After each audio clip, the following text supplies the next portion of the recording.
If you're like me, you have a group of students in your class who have not yet mastered their multiplication facts. And while I no longer believe that speed has anything to do with math success, I do want them to know all of their facts fluently because it just makes math so much easier for them along the line. I used to do things like math time tests, the Mad Minute, and I had another book that I loved and relied on and used regularly. I even would put exciting music on while they did it, the Flight of the Bumblebee, the William Tell Overture. I thought it was great fun, but not all of them did. I remember Ryan in the middle of a test one day said, "Mrs. Matsuda, that just makes me nervous." My reply to Ryan, "Just power through, Ryan. This makes it more fun." Do you have things that you wish you could go back and redo? I have a lot of those. Now I rely on games and activities to help them practice their fluency. And I've done previous videos for you that I will have linked for you. The most popular one that the students love is Salute. And I love it too. It's fantastic because it connects multiplication and division so beautifully. But I also like to do games that zero in on a certain fact. We need, at least my students, they need that practice too. And the only thing I use are the number cards for these games, and hopefully you have some number cards. They can be Uno cards, they can be regular playing cards, but if you use regular playing cards, you'll have to assign values to those face cards. The cards I use are from the Boxcar and One-Eyed Jack people, and they come in these little tins or plastic boxes that you'll be able to recycle.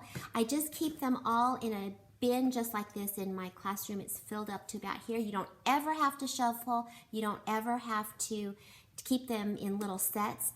In fact, the students come to me with their hands like this, and I'll mix my hand up a little bit, and then I just give them a stack of cards, and they can worry about organizing them and removing any cards that they won't need for any particular game.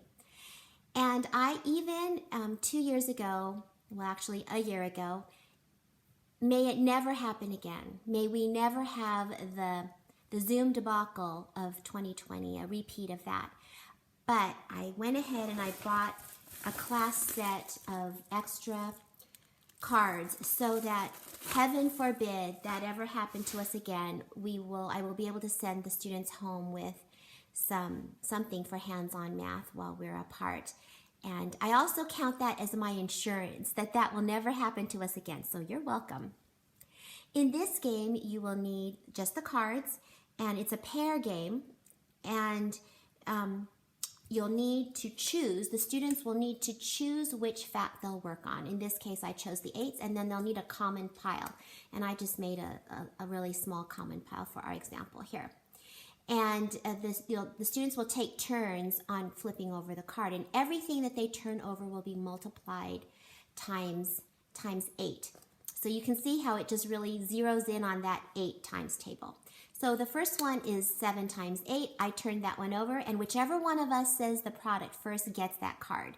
In the event of a tie, the students can either put it back in the pile or discard it, and I let the students choose what strategy they'll use for ties.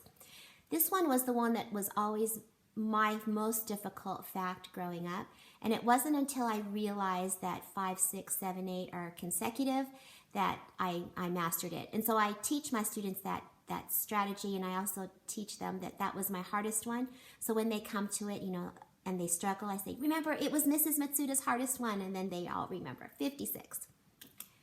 Let's do a couple more. Oh, this is the Boxcar. That means whoever turns it over will get to choose what digit it will be, and whoever says the product first gets that card. Let's do just one more. Times 12, 8 times 12. I have finally, through this game, mastered my 12s, and I'm very proud to tell you that I know that 8 times 12 is 96. And that's the game, and when they finish it, they can play again, or they can replace this card and use a different one to focus.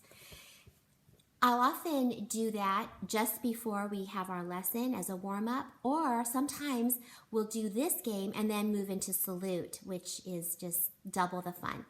And I always am so happy when I tell them it's time to stop our game, the sad noises that they make. I don't know if you know the secret to playing math games with your students, really any game with your students, is you want to stop. It goes against your instincts, but stop when they are at the very height of enjoyment so that they will be peaked and ready for the next round of the game. This is what we've been working on this last week, and I hope that you will find it useful too. I was walking in the corridor this week past Mrs. Crossgrove's classroom, and on her door she has a sign that says, she's our 6th grade math teacher, how to be a math person. 1, be a person. 2, do some math. She told me she found it on Instagram at Scaffolded Math, and I think it is a beautiful reminder that it's not just a few people who are math people. You don't need a special brain to be a math person, because we all are. Thank you so much for spending time with me together today, and I look forward to doing this again.